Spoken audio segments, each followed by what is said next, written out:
Good evening and welcome back to Prime of Midlife. It's Wednesday evening, we've made it halfway, and this evening we are talking about savings, or lack thereof. The reason we're doing that is there's just been a whole lot of things actually today. So I was watching Appalachian Homestead with Patera, and she was talking about house prices, etc., and rent prices. And Bidenville, which is the up-to-date equivalent of Hooversville from the Great Depression in the States. And funnily enough, Kathleen sent me a message on Messenger while I was at work going, "Mum, my history book's come to life." I thought, what? And it was a report from, I think it was Yahoo News, saying that there's a dearth of potatoes in Ireland. They compared it to the famine kind of thing starting. 700 acres were lost last year. They've got such a poor harvest this year. And I was like, right, get where you're coming from. Yep, there is definitely problems. And then when Mandy and I were talking at work,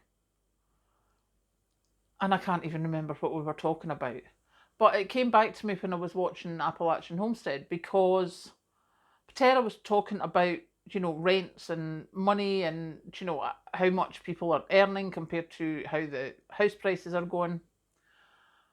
And I was like, okay, let me go and look, because I did this years ago when Patrick and I first got together when he lived in London. And when I was down visiting one day, I went through and found myself a job, and I went looking for somewhere to live just to compare the prices. So I just had a quick look again today, and the administrator kind of jobs are pretty much the same money I'm making here. There's some are a bit more, but most of them are roughly the same as I'm getting here. Maybe £500 a year, maybe £1,000 a year difference. So not a big difference. However, for me to stay down in London by myself to rent what they call a studio, which is to all intents and purposes a bedsit. If I want anything like private facilities or a chance of private facilities, it's over £1,000 a month. There was one for 800 and something, I'm sure, and it was in a 5-bedroomed house with shared toilet for 800 and something a month, and nearly had conniptions. So that was a sort of wake-up call with what's going on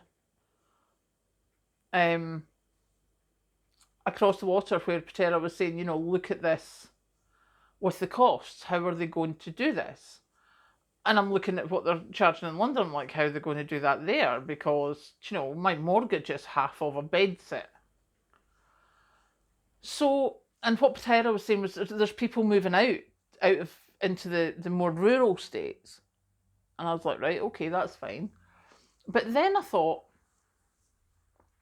what would have happened to Kathleen if I hadn't been here when her car broke down? She was on a late shift that day. She was on a double the next day. And her car broke down and it couldn't get fixed at the side of the road. And it couldn't get fixed until, well, last night we picked it up. But that's only because that was someone who my dad knew and who my boss knows. That was through personal contacts. And Kathleen wouldn't have known that guy. She'd have gone to the local garages. They're not booking anything in until July. Now, to hire that little van that we hired her, because they had no cars left on a Saturday afternoon, there was one car hire place open in Perth, and they had no cars. Thankfully, I asked if they had small vans. Yes. So that's what she got. That was £180 from the Saturday to today. Luckily, everything was fixed by today. I'm like, our wages don't cover paying that for a week, for 2 weeks, for a month before her car was fixed. So she would have lost her job. Now, we're pretty rural here. So say she was here with the mortgage herself, which is a lot less than if she was renting this place herself. Even for a flat in the town, you're still talking £500-600 a month for a 1-bedroom, like bedsit type flat in Perth.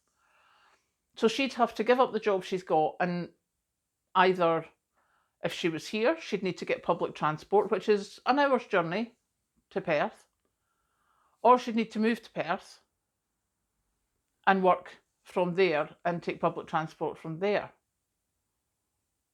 All because her car broke down. And it just made me think, how many others are in that situation? How many others are so close? We need to save. We need to get something behind us, because also in the news today, there has been a report of a company, I can't remember where it's from, but a company buying 1,700 homes from a developer to put out to long-term letting, single family homes, and they're going to put them out to long-term letting using a management company. So they're not buying the properties to sell on or whatever, they're not building the properties themselves, the developer's not doing single sales, just 1,700 homes off you trot. So there's going to be a lot of that going on, and actually I read in the Times today in the business section there is a lot of that going on. Commercial people, commercial companies or commercial investment things are looking more at residential to rent out because there's not the money in the commercial rents anymore. So this could be a very, very difficult situation for a lot of people, because on the wages that they're offering for normal jobs down in London, renting the property is not sustainable.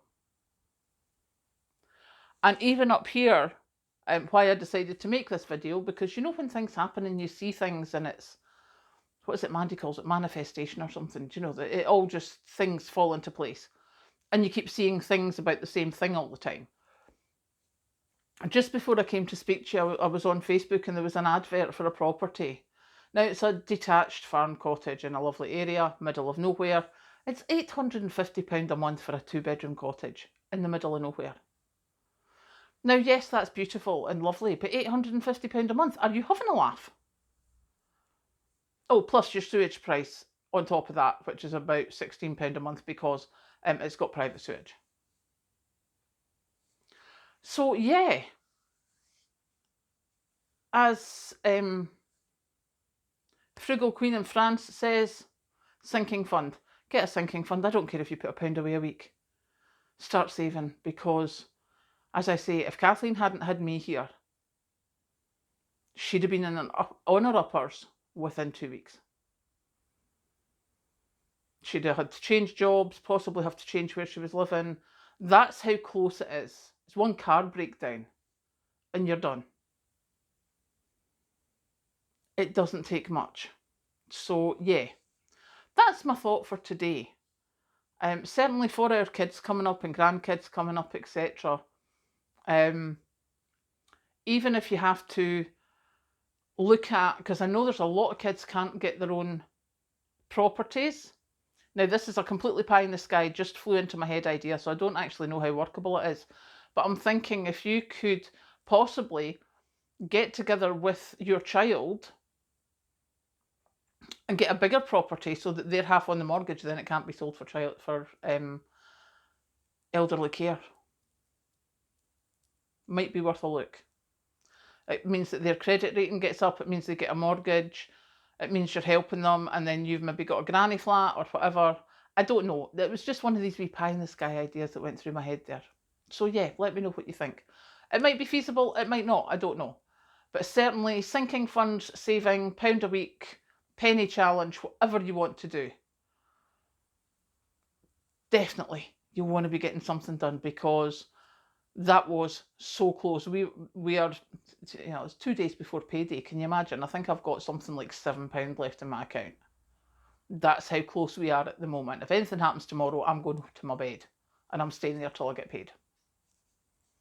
So yeah, but now, as the world is still chuntering along quite merrily, I'm going to go and have a cup of tea. Catch you later.